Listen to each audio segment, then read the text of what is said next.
ह्या वर्षात तरी सगळं ठीक होऊ दे, हेच सुरू आहे ना तुझ्या डोक्यात.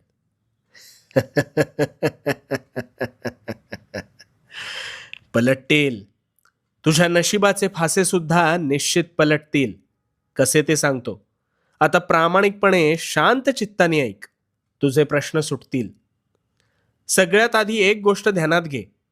नवीन वर्षात तू जुनाच राहिलास तर तुझ्या आयुष्यात काहीच नवीन घडणार नाही. गोंधळलास ना? आता एक गोष्ट ऐक. दोन घनिष्ठ मित्र होते. एक हलाखीच्या परिस्थितीतून संघर्षातून जात होता, तर दुसरा ऐशोआरामी जीवन जगत सुखाचा उपभोग घेत होता. त्या गरीबाला नेहमी वाटायचं आपल्यावर देवाने काहीतरी अन्याय केलाय. पण हा श्रीमंत मात्र कधीही उठायचा, कधीही झोपायचा, आयते अरबट चरबट खायचा. काही वर्ष सरली. गरीब मेहनत करत होता,